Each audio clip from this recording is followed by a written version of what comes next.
The Reluctant Heiress of Wycliffe Manor. Chapter 1. An Inheritance of Dust and Shadows. Elvira Vance had always found the phrase, "a turn for the worse," to be a curious one, as if misfortune were a carriage one could simply steer onto a different road. But standing in the dim, vaulted entrance hall of Wycliffe Manor, watching a fine mist of rain drift through a crack in the ancient stained-glass window, she felt that her own life had not merely turned, but had plummeted headlong into a ravine. 3 months ago she had been a respected scholar of medieval herbals at the Bodleian Library, her world consisting of parchment, ink, and the quiet rustle of turning pages. Her greatest excitement was the discovery of a previously unknown variant of a wolfsbane illustration. Then came the letter, written in a spidery, authoritative hand, informing her that her mother's eldest brother, a man she had met only once as a child, had passed away, leaving her Wycliffe Manor and its accompanying lands. The solicitor, a Mr. Amos Finch, had been maddeningly vague in London. A significant property, he had called it, with considerable historical interest. He had failed to mention that the significant property was a half-ruined pile of stone clinging to a windswept Cornish cliff, and that the considerable historical interest was evident in every creaking floorboard and whistling draught. Elvira, a woman of 30 with a practical mind and an unpractical love for old books, had expected a challenge. She had not expected a catastrophe. "The roof in the east wing has quite surrendered, Miss Vance," came a calm, deep voice from behind her. She turned to find Mr. Elias Thorne, the estate steward, watching her with an unreadable expression. He was a man of perhaps 40, with a lean, weathered face and eyes the colour of the winter sea. He had met her at the village station, handling her meagre luggage with an efficiency that bordered on silent reproach, and had spoken little during the long, jostling ride to the manor. "Surrendered?" she repeated, her gaze drifting from his face to the water stain creeping down a tapestry depicting a rather glum-looking unicorn. "Succumbed," he amended. 3 of the ceiling joists in the old library have given way. The room is currently home to a family of jackdaws and a considerable amount of sky. Elvira felt a pang of loss, sharp and immediate. "A library. There's a library." "Was," Mr. Thorne said, the single word dropping like a stone into a well. He gestured for her to follow, his boots making no sound on the worn flagstones. He led her through a winding stone corridor, past suits of armour that seemed to lean conspiratorially towards one another, and pushed open a heavy oak door. The smell hit her first: wet ash, mouldering paper, and the acrid tang of bird droppings. Beyond the door was not a room but a cavern of desolation. Heaped in the centre of the floor was a mountain of wreckage, splintered beams, lath and plaster, and a chaotic waterfall of books, their spines broken, their pages sodden and curling. Rain pattered down from a ragged hole in the ceiling directly onto the ruins. 2 jackdaws, perched on a surviving shelf, regarded her with beady, unimpressed eyes. Elvira stepped forward, her heart constricting. She knelt, heedless of the damp, and gently touched the cover of a book lying on the edge of the pile. It was a bestiary, she realized, the faded gold leaf of a griffin still visible on the leather. It was ruined. "This is," she began, her voice trembling with a fury she rarely felt. "This is criminal." "It is the consequence of neglect," Mr. Thorne replied from the doorway, his tone devoid of sympathy. "Your uncle, God rest his soul, had neither the funds nor the inclination for repairs. He retreated to the west wing and let the rest crumble around him." Elvira stood up, brushing dust from her plain grey skirts. "Then we must begin. We must find roofers, carpenters. That room must be sealed, the books salvaged if possible.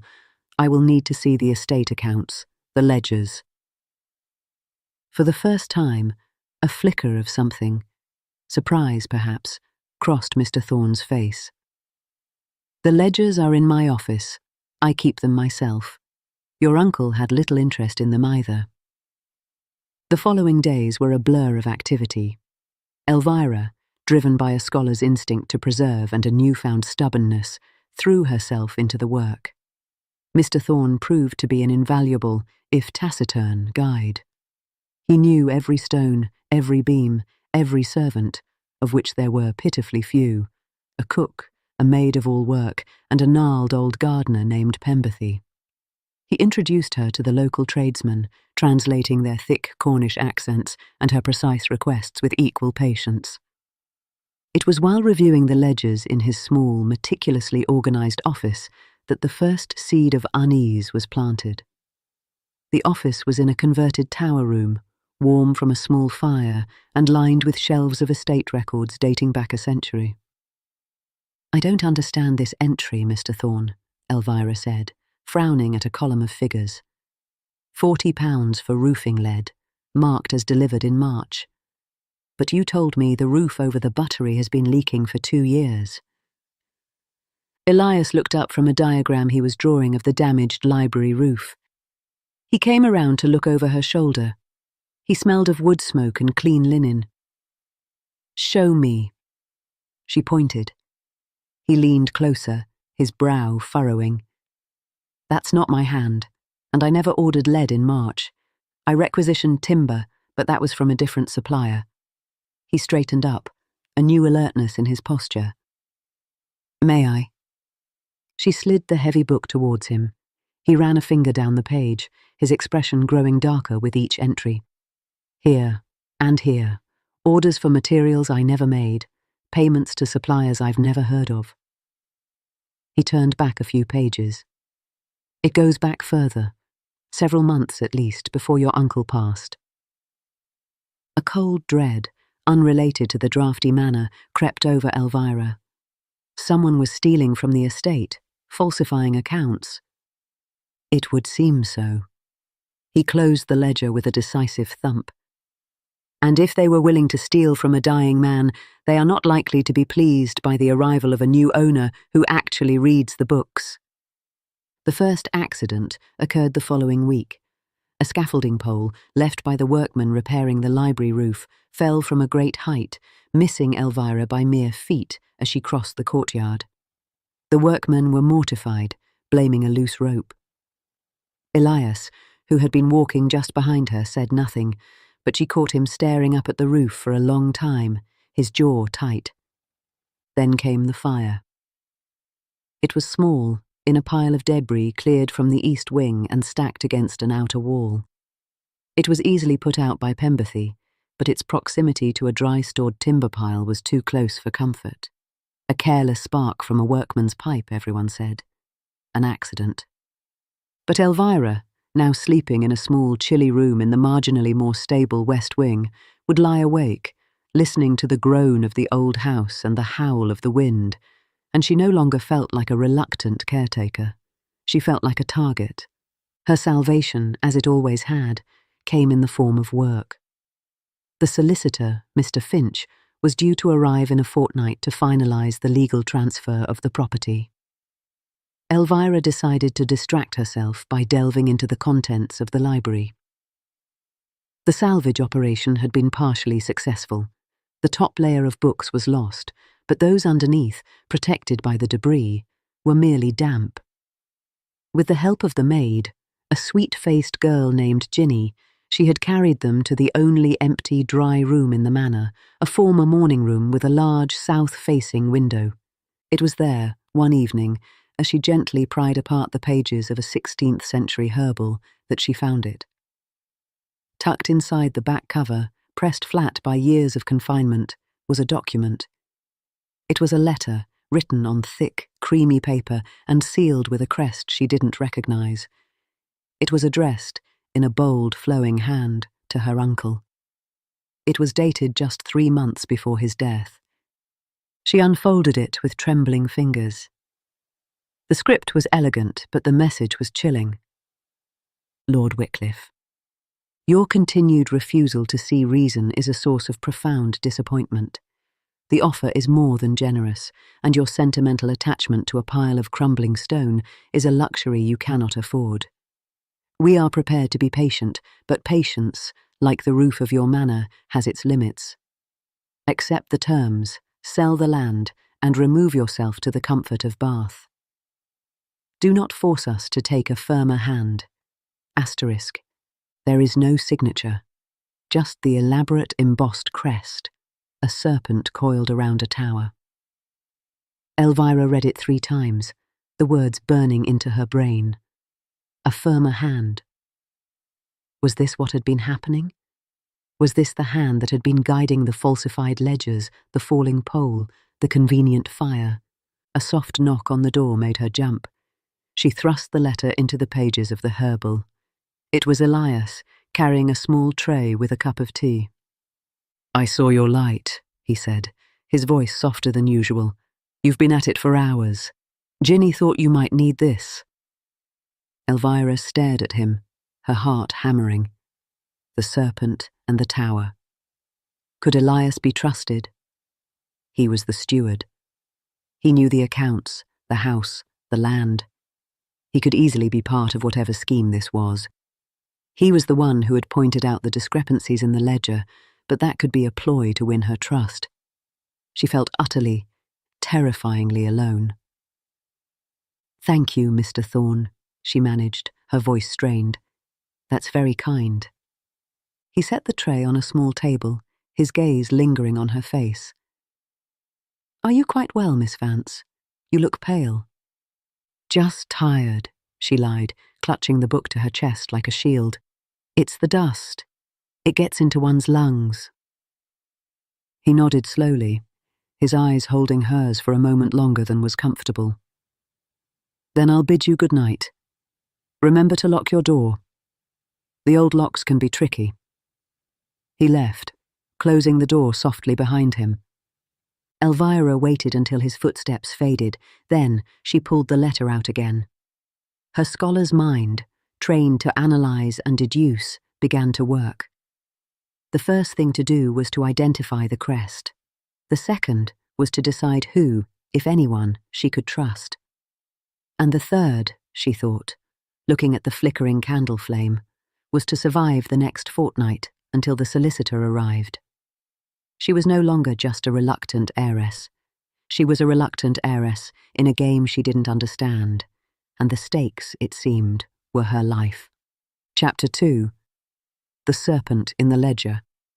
The days that followed were a masterclass in duplicity.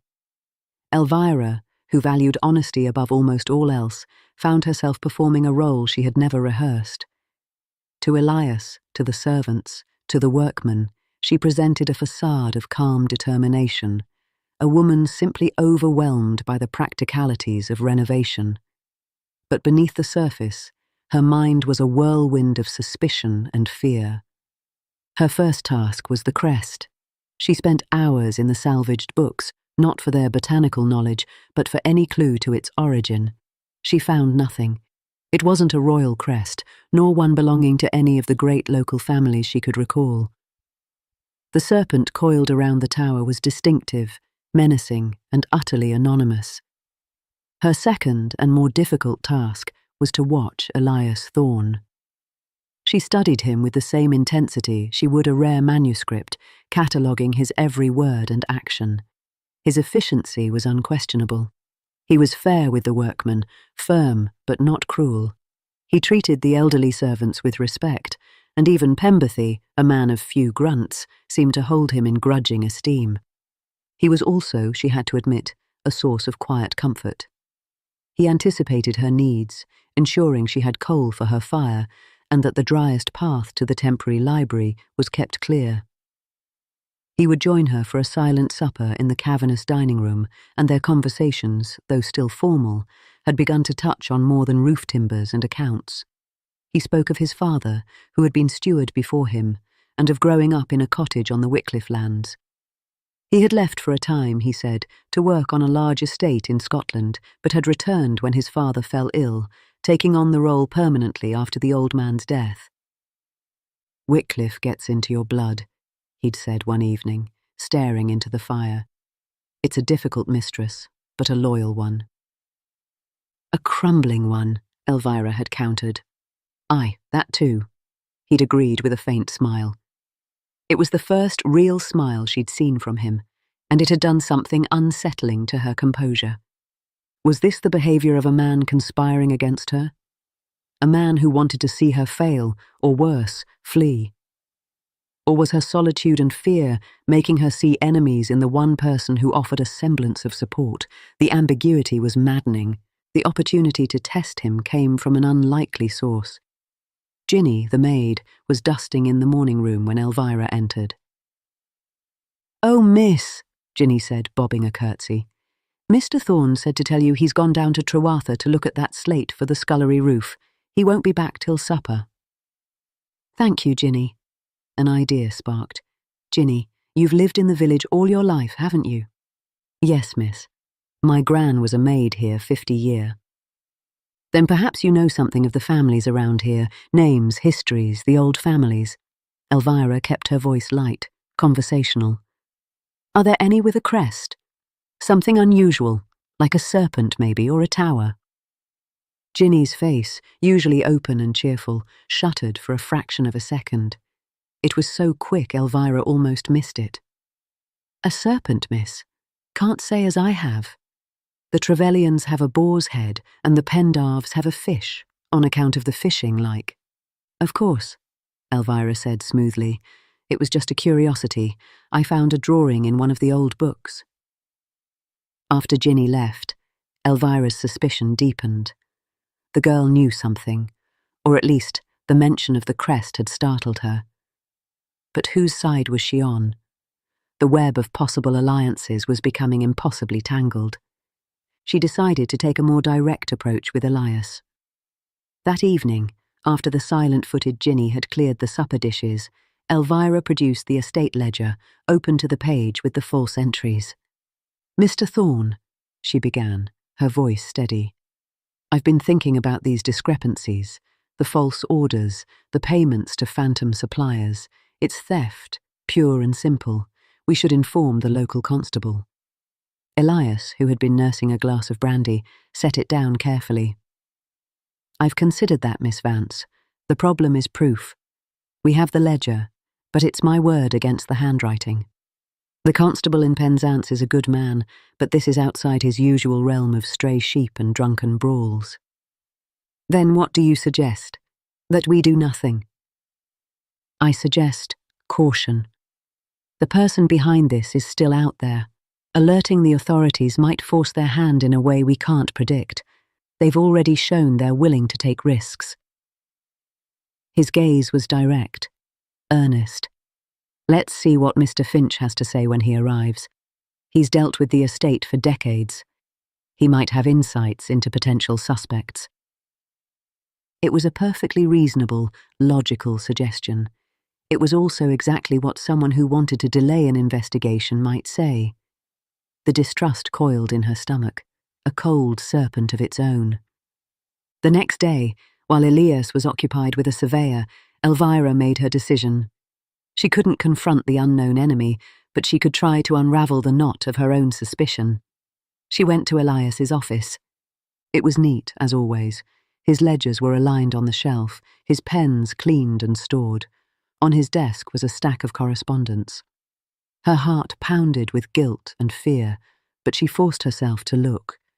The letters were all estate-related, quotes from builders, replies from seed merchants, nothing personal, nothing incriminating. She was about to leave, ashamed of herself, when her eye caught a small leather-bound book tucked behind the ledgers. It was a personal journal, his name embossed in gold on the cover, Elias Thorne. This was a line too far. Reading a man's private journal was a violation she could not justify, no matter her fears. She let her hand drop. It was then that she noticed a piece of paper half hidden under the blotter on his desk. It was a letter, and on the top, partially visible, was a corner of a crest. A serpent's tail. The world seemed to tilt. She pulled the letter out with shaking hands. It was not a full crest, just the top curve of a circle and the sinuous suggestion of a scaled body. But it was enough. The letter was brief, a response to an inquiry from Elias. It was from a London firm of architects discussing the feasibility of restoring the Great Hall. It was a perfectly innocent business letter. But the firm's own letterhead bore a crest. A wyvern, she realized with a surge of relief so profound she felt dizzy. A wyvern, not a serpent. 2 legs, not one. A different creature entirely. It was merely similar. Her imagination, stoked by fear, had turned a wyvern into a serpent. She carefully replaced the letter, her hands still trembling. She had been wrong. Elias was not the enemy. The relief was quickly followed by a wave of shame. He had been nothing but helpful, and she had repaid him by sneaking into his office and rifling through his papers. She had to tell him. Not about the letter, but about her fears.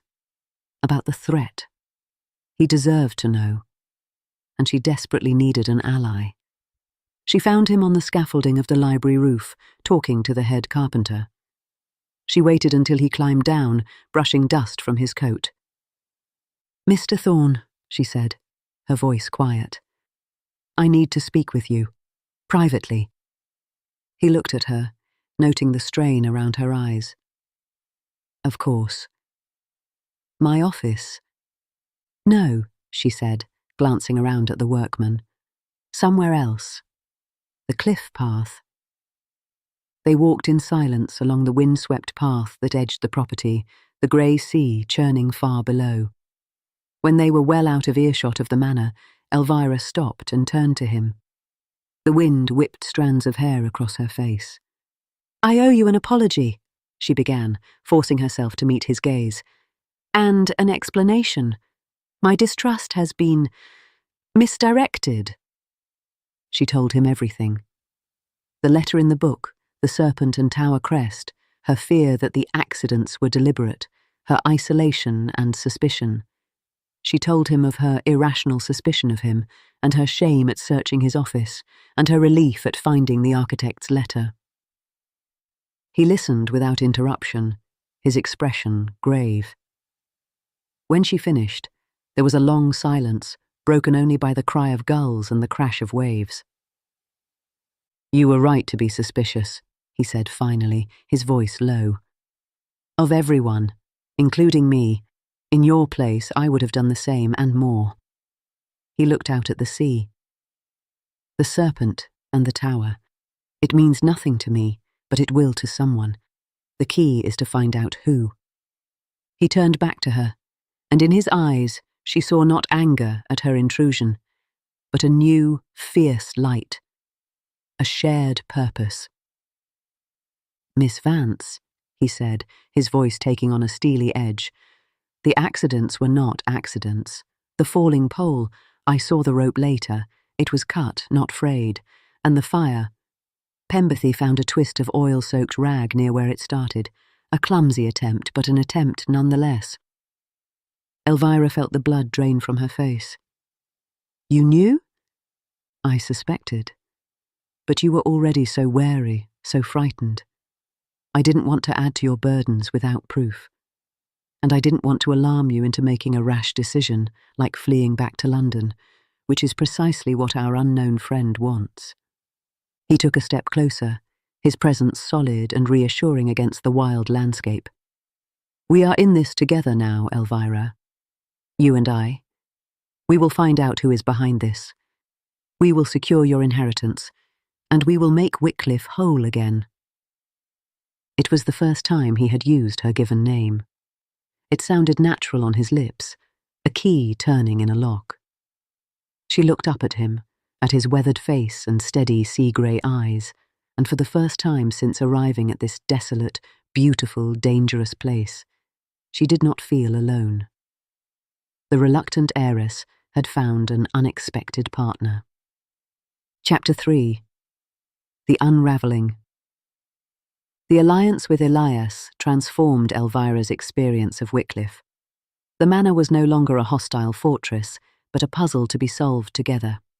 They became a team, their skills complementing each other perfectly. His practical knowledge of the estate and its people was the perfect foil for her analytical, scholarly mind. They spent long hours in his office or in her makeshift library, piecing together the puzzle. Their first step was to identify the crest. Elias, using his network of contacts among the local gentry, made discreet inquiries. A serpent coiled around a tower, he'd ask a land agent or a fellow steward.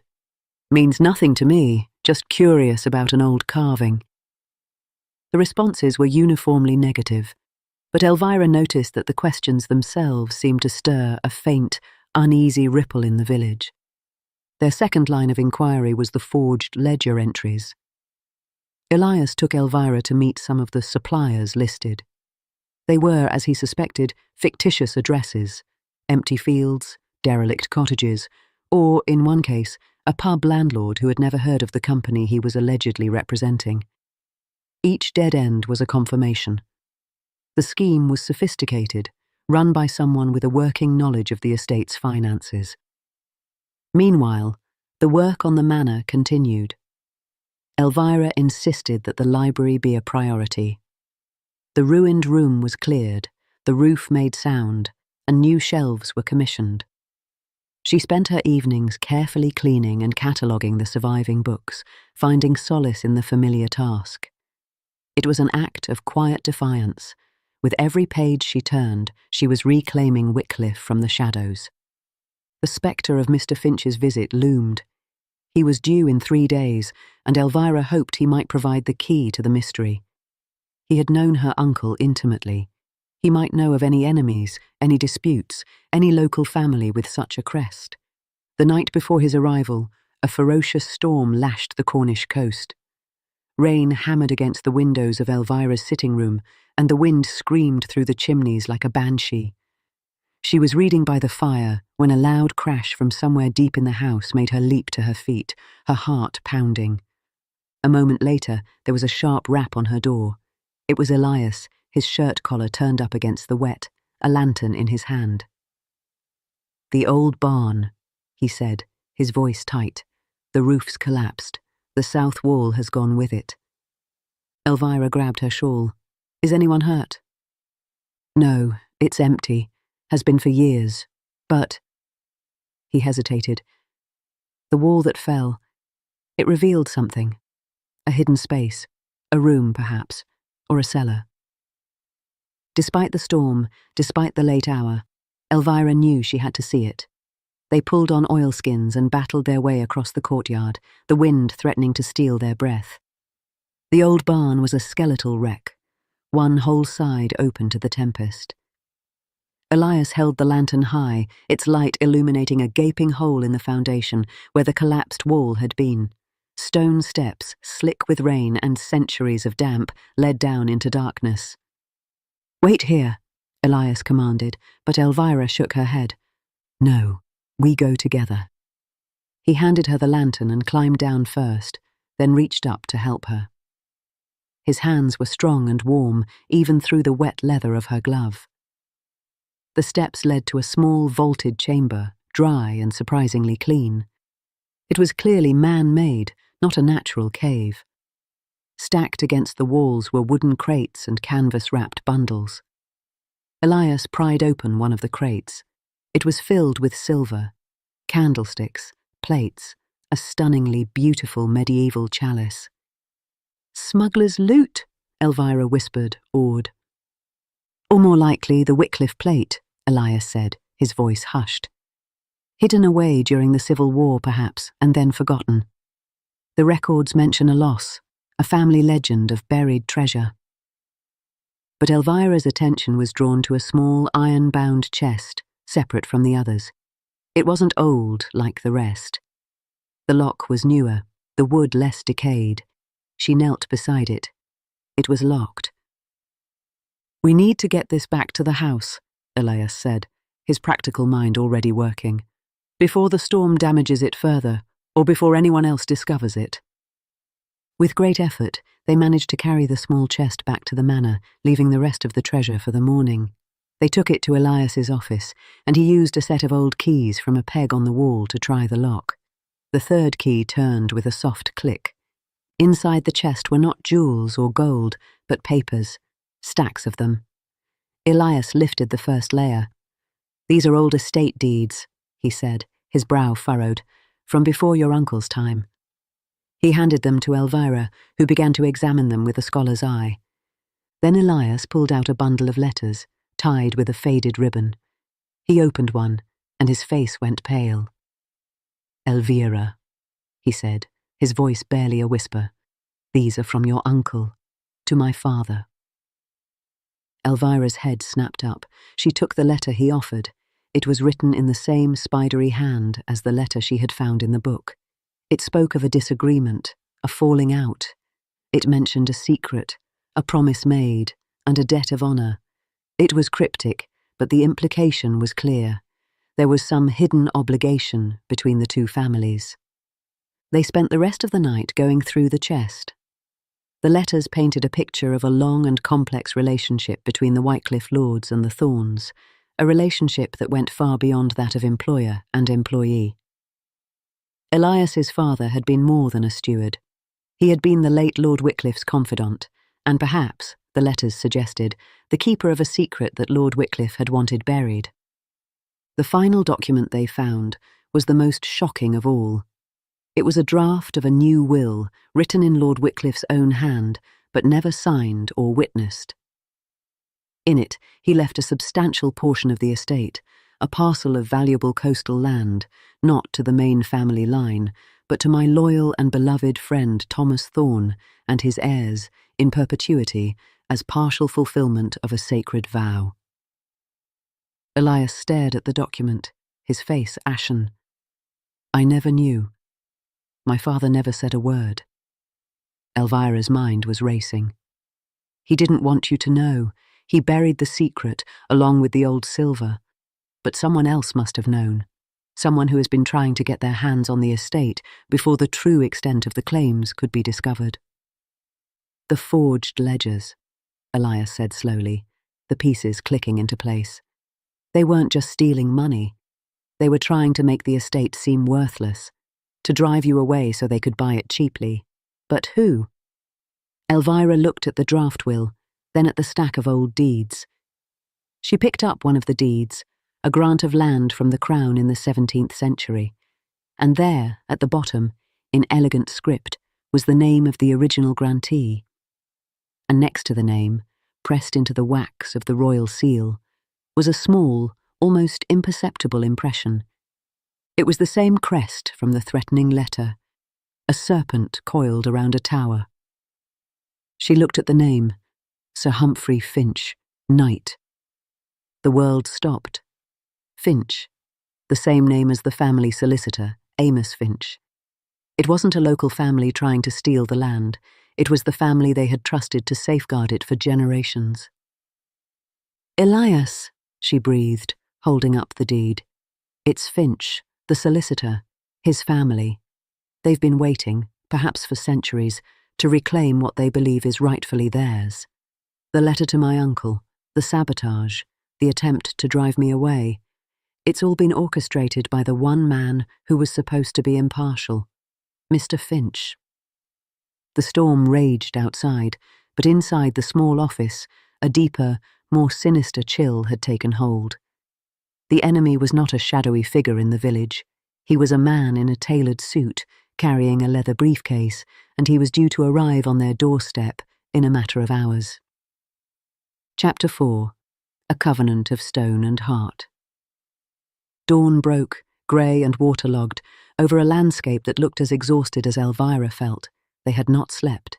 Instead, they had formulated a plan, a dangerous one, using the only weapons they had, the truth and the element of surprise. The discovery of the chest, the old will, and the crest had transformed their understanding of the threat. This was not just about money. It was about history, about a centuries-old grudge that the Finch family had nurtured in secret while serving as the very custodians of their rival's legacy. Amos Finch arrived in a hired carriage just after noon, looking perfectly composed and professional in his dark suit. He was a man of perhaps 60, with a bland, affable face and small, shrewd eyes that missed nothing. He was shown into the library, the restored library, a small but significant victory, where Elvira and Elias waited. "Miss Vance," he said, extending a hand. My condolences again on the loss of your uncle. And Mr. Thorne. I trust the estate is proving manageable? It has its challenges, Mr. Finch, Elvira replied, her voice cool and steady. Please, sit down. We have much to discuss. Finch settled into a chair by the fire, his gaze flickering briefly over the new bookshelves. Indeed. I have all the final documents here. A few signatures, and Wycliffe Manor is officially and legally yours, a straightforward affair at last. Not quite so straightforward, I'm afraid, Elias said, his voice a low rumble. He was standing by the door, a solid, unmoving presence. Finch's eyebrows rose a fraction. Oh, some legal quirk. I assure you I've handled far more complex estates. It's not a legal quirk, Elvira said. It's a matter of history, and fraud, and attempted murder. The word hung in the air like a blade. Finch's affable expression didn't change, but something shifted in his eyes. A hardening, a wariness. Murder. My dear Miss Vance, that is a very serious accusation to bandy about. Then let's not bandy, Elvira said. She reached into a valise beside her chair and produced the threatening letter, encased in a protective sheet of paper. Do you recognize this crest, Mr. Finch? A serpent coiled around a tower. She held it up. For a fleeting instant she saw it. A flash of pure, unadulterated shock in his eyes. He recovered quickly, leaning forward with a frown. I cannot say that I do. A curious design. Where did you find this? It was pressed between the pages of a book in the library. A letter threatening my uncle if he did not sell the estate. It was sent just months before his death. She paused. His death, which you certified as natural. The implication was clear. Finch's face flushed a dull red. This is outrageous. Are you suggesting... He half rose from his chair. I'm suggesting nothing, Elvira interrupted, her voice sharp. I'm stating facts. We also found this. She produced the old deed, pointing to the faint impression in the wax. The same crest, granted to Sir Humphrey Finch, Knight, in 1678. Your ancestor, I believe. The blood drained from Finch's face, leaving it a pasty white. He stared at the deed as if it were a venomous snake. For the first time, Elias spoke, his voice calm and devastating. We also found the old Wycliffe plate, Mr. Finch, hidden in a sealed chamber beneath the barn, along with a draft of a new will written by the late Lord Wycliffe, leaving a portion of the land to my father. It seems your family has been waiting a very long time to get this land back. Waiting and manipulating. Finch's composure crumbled. His bland mask fell away, revealing the desperate, greedy man beneath. You have no proof of anything, he snarled, his voice losing its professional veneer. A letter with no signature, a draft of a will that was never executed, an old crest. It's meaningless. I am the family solicitor. My word will stand against yours in any court. Perhaps, Elvira said calmly, but will it stand against the word of the men who took your bribes, the workman who cut the rope on the scaffolding, the man you paid to start the fire? We have the ledger, Mr. Finch, the false entries you created to drain the estate's funds. They're in your handwriting, aren't they? We've had an expert compare it to your letters to my uncle. It was a bluff. They had no such expert. But the lie was delivered with the quiet certainty of a scholar presenting a proven thesis, and it struck home. Finch's eyes darted towards the door, measuring the distance. You think you can trap me, he hissed, his voice low and venomous. You, a bookish spinster and a jumped-up land agent. This land was stolen from my family. We served the Wycliffes for generations, and they repaid us with crumbs. That land, that coastal parcel, it was ours. My great-grandfather lost it in a card game to a Wycliffe, a cheat and a drunkard. I was merely rectifying a historic wrong. By threatening a sick old man? Elvira's voice trembled with anger. By trying to kill me? Finch stood up abruptly, his chair scraping against the stone floor. kill you. Don't be melodramatic, just to scare you off. A frightened woman would have sold and run back to her books. But you are more stubborn than you look. He took a step towards Elvira, his intentions unclear. But he had forgotten Elias. In one smooth, swift movement, Elias was between them, his posture radiating a quiet, lethal threat. That's far enough, Mr. Finch.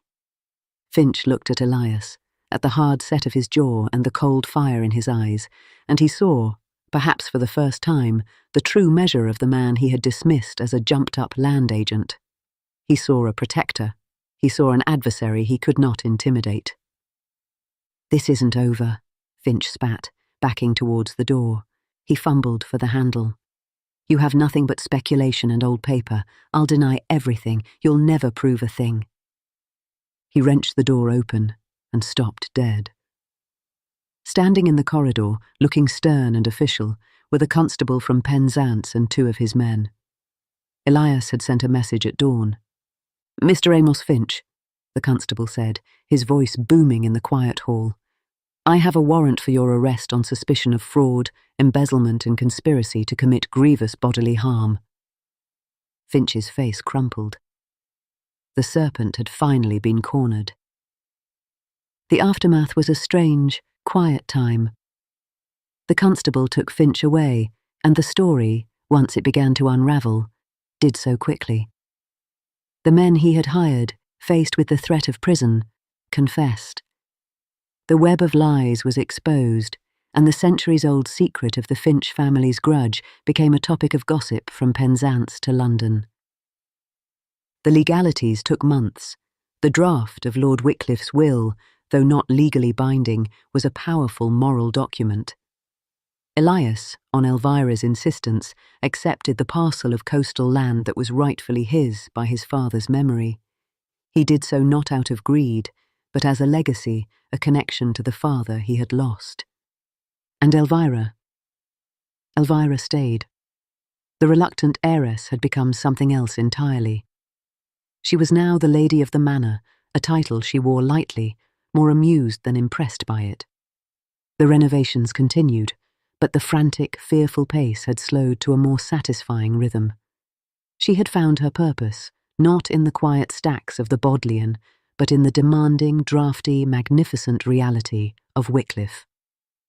One evening, a full year after her arrival, she stood with Elias on the cliff path, watching the sun sink into the sea in a blaze of amber and rose. The manor stood behind them, its windows catching the last light, no longer a crumbling burden but a home. Scaffolding still clung to one turret, but it was the scaffolding of renewal, not decay. "A year," Elvira murmured. "It feels like a lifetime." "For me as well," Elias said quietly. He stood close, his shoulder almost brushing hers. "A lifetime compressed into 12 months. You arrived a stranger, wary and alone. And now?" He trailed off, and Elvira turned to look at him. The wind ruffled his dark hair, and his eyes, the colour of the sea, were fixed on her with an intensity that made her breath catch. "And now?" she prompted, her voice soft. He reached into his pocket and withdrew a small, worn piece of paper. He unfolded it and handed it to her. It was a page torn from a book, one of the salvaged herbals, she realised. On it, in her own neat hand, was a note she had written to herself in those first frantic weeks. "Find the lavender for the still room. Ask Elias." She looked up at him, confused. "It's not the words," he said, a faint smile touching his lips. "It's what they represent. You asked, you trusted, you stayed." He took a breath, as if steadying himself. "Elvira, I have no title, no fortune beyond that strip of coastal land. I am a steward's son. But I know this land, this house, better than I know myself. And I know that it and I have become unthinkable without you." Her heart was pounding so loudly she was sure he must hear it. The wind, the sea, the cry of the gulls. It all faded to a distant murmur. "What are you asking, Elias?" she whispered. He reached out and took her hand. His palm was warm and rough against hers. "I'm asking if you will stay, not as the Lady of Wycliffe alone, but as my partner, in all things, for all our days." He smiled, that rare, true smile that she had come to treasure. "I believe the official term is marry me, but I'd rather think of it as a covenant of stone and heart." Elvira looked from his face to the manor behind him, then back to the endless sea. A year ago, she had arrived at this place, burdened by an inheritance she did not want, frightened by dangers she could not name. Now, she stood on the cliff's edge, not alone, but beside a man whose strength and integrity had become her anchor. She thought of the clause in her uncle's will, the one that had seemed so absurd and intrusive, requiring marriage within a year to maintain the inheritance. She had resented it, railed against it. But standing here now, she understood. Her uncle had not been trying to control her from beyond the grave. He had been trying to give her a reason to open her heart to the possibility of Wycliffe, and to the possibility of love. "Yes," she said, the word carried away on the wind, so she said it again, louder, laughing. "Yes, Elias Thorne, I will stay. I will marry you. I will be your partner in all things." His smile widened, and he pulled her gently into his arms. As the sun dipped below the horizon, painting the sky in shades of violet and gold, they stood together, two people who had found in each other a home more lasting than any stone. Behind them, Wycliffe Manor stood sentinel, its ancient walls finally at peace. The reluctant heiress was reluctant no more. She was exactly where she belonged. The end. If you've enjoyed this story of love, redemption, and quiet courage, don't forget to like, subscribe, and ring the bell, so you'll be the first to hear our next Regency romance on the Regency Gazette channel. Thank you for listening.